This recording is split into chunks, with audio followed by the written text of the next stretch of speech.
Assalamualaikum warahmatullahi wabarakatuh.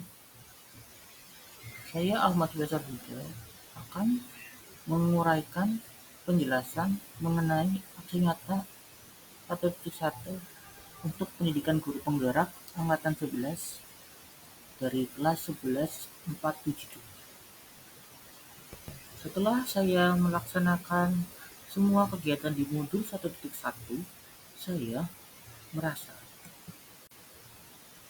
yang pertama excited, menyenangkan. Saya merasa senang bahwa semua ilmu yang dari Belajar Dewantoro sangat-sangat relevan dan mudah diterapkan pada pembelajaran walaupun pada zaman sekarang. Karena semua teori-teorinya mudah dikembangkan dan mudah dioperasikan dalam. Kemudian challenging atau tertantang. Saya sangat tertantang atas segala semua kegiatan-kegiatan yang memungkinkan kita bisa lebih inovatif dan kreatif dalam membuat pembelajaran agar siswa mudah memahami semua materi yang kita sajikan. Kemudian teradaptasi.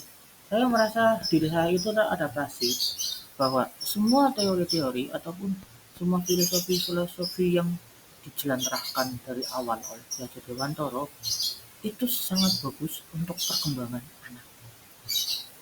Kita selanjutnya, ide dan gagasan selama perubahan. Ide-ide yang muncul demi mencapai tujuan pembelajaran itu ada. Namun semuanya harus menggunakan kegiatan berpusat pada murid. Kemudian mendorong partisipasi semua murid dalam pembelajaran. Selanjutnya tentang praktik baik berbentuk pembelajarannya.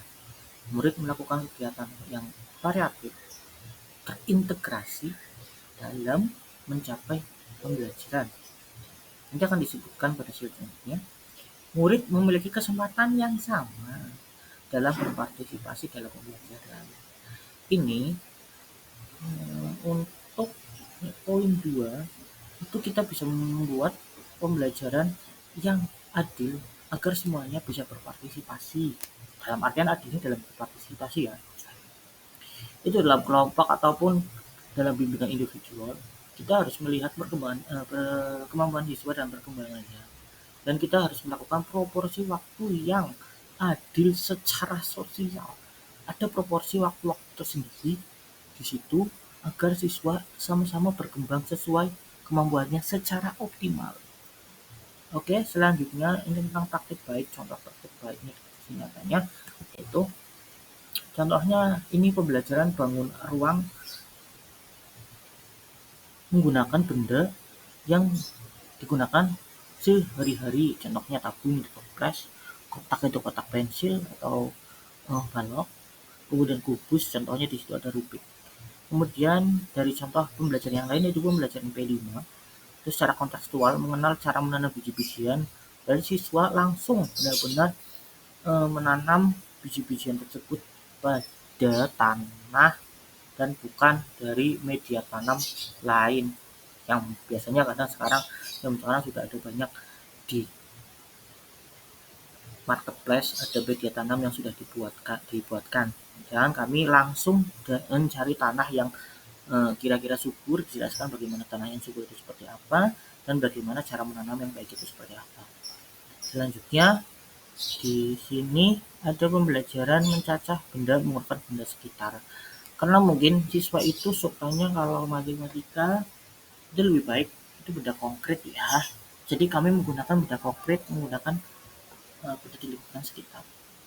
Kemudian di situ selanjutnya ada pembelajaran pendidikan Pancasila, itu menggolongkan aturan rumah dan sekolah. Itu bukan pembelajaran penggolongan dengan bantuan gambar atau yang sering disebut dengan model pembelajaran picture and picture.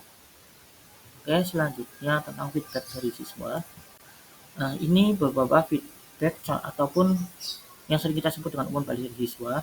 Ini bentuknya karena kelas rendah, saya buat sederhana agar menarik. Saya beri gambar-gambar kucing atau hewan-hewan lain agar siswa tersebut tertarik dan memilih gambar mana yang sesuai dengan keinginannya dan mau ataupun bersemangat untuk mengisinya.